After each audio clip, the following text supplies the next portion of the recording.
50 years ago, NBC aired another episode of the second season of their classic Star Trek TV show called The Apple. And these are my honest opinions about it.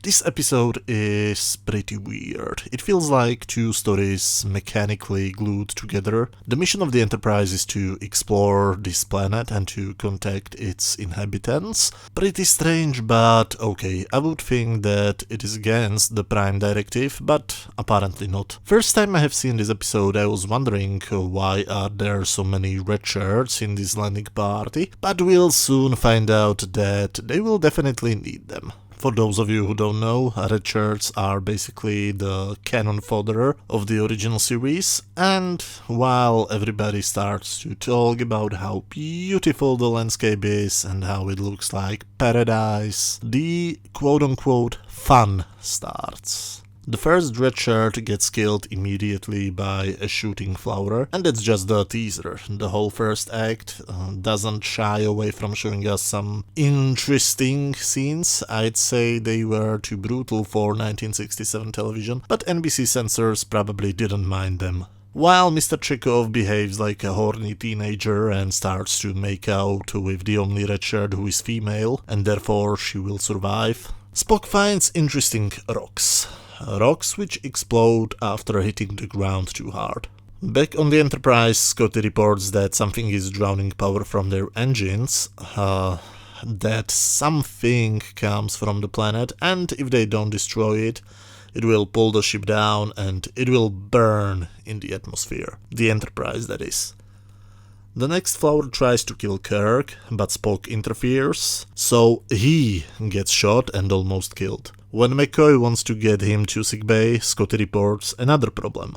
The transporters are no longer working. Thankfully, Spock recovers thanks to Dr. McCoy's hypospray, but they encounter a new problem, stock footage of a cloudy sky. Now, this is a pretty big continuity problem.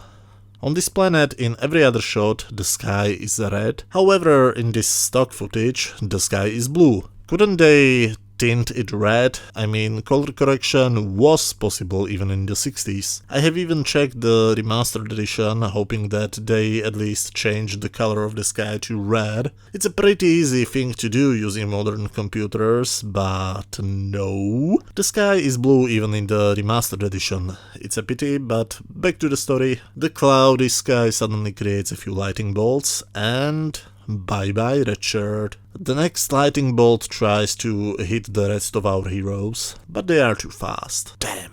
The next red shirt has meanwhile found the village, and Kirk runs there as soon as somebody or something starts to jam their communication. The red shirt manages to step on one of the special rocks and... Jesus. Did they actually blow him up? This honestly looks brutal, you know.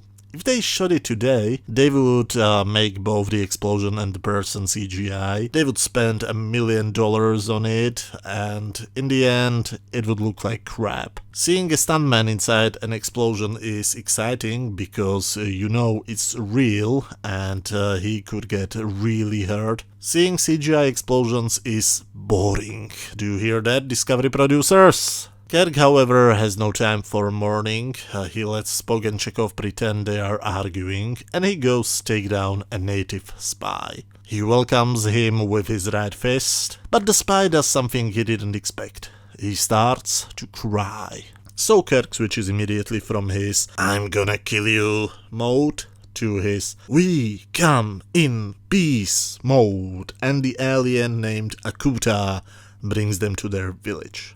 And this is where the second story starts, and to be honest, this second story is not as good as the first one, in my humble opinion. These aliens are the servants of their god Val, who takes care of them, and they feed him for his, let's call it, services. When Kirk wants to talk with this Val, they find out that Val is actually a huge serpent head leading to a room with the planetary computer. They can't get down to the computer because of a force field, but they are welcome to go to their village. When Val wakes up, maybe they will be allowed to speak with him. Chekhov says that a few moments ago everything on the planet tries to kill them, and now they are welcome, and That makes no sense. Chekhov would be great at cinema scenes. Meanwhile, in the village, McCoy finds out a couple of interesting things. They don't age.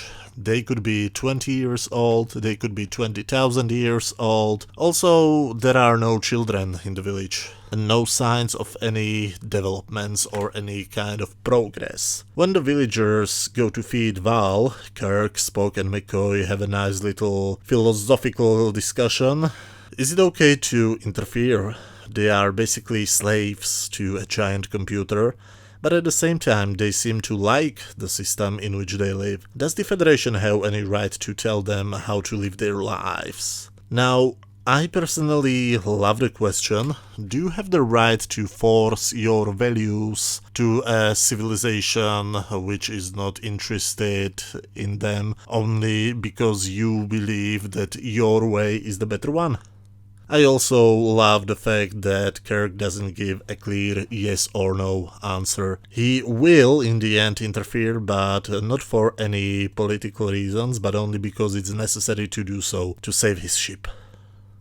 Chekhov and the female officer, whose name I can't remember, kiss, and the young couple from the village watch them, and then they try to kiss. Val, for some reason, doesn't like it, and he or it, or whatever pronouns you want to use, comes to a completely illogical decision. He, through Akuta, orders the villagers to kill them. Now, for a computer, I would expect something more logical. What is, by the way, Val's goal?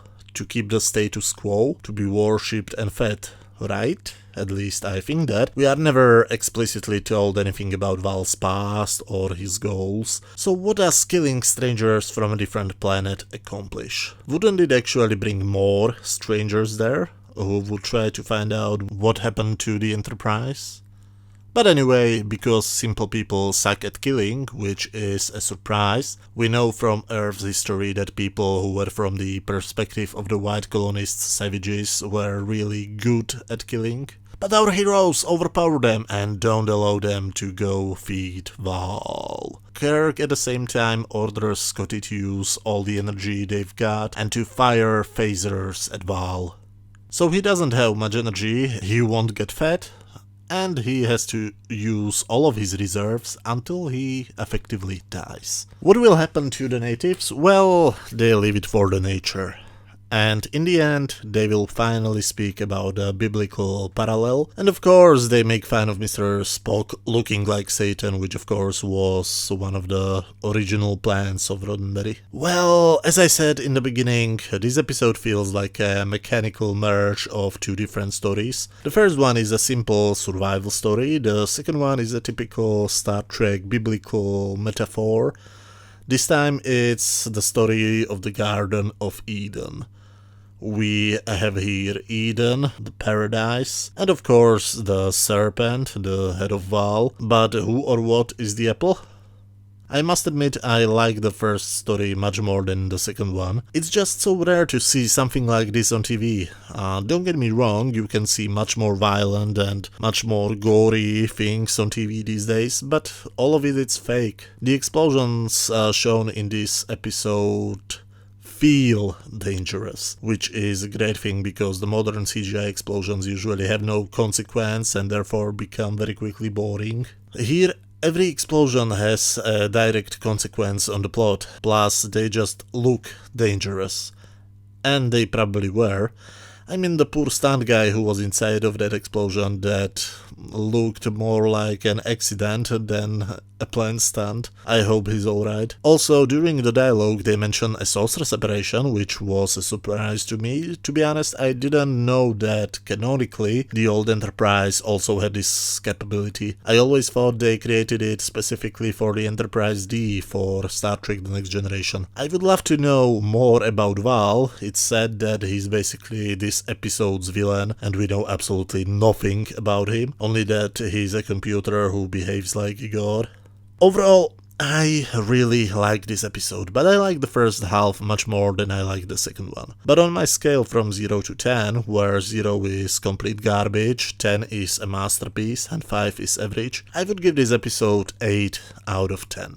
But as always, these are just my opinions. Let me know what do you think about this episode down in the comment section. If you like this video, please hit that thumbs up button. If you like what I do here, check previous videos I have done about Star Trek Discovery, Star Trek the original series, Star Trek the animated series, and Star Trek the Next Generation. You should see some links on screen right now. And of course, come back next time. Until then, thank you very much for watching, and bye.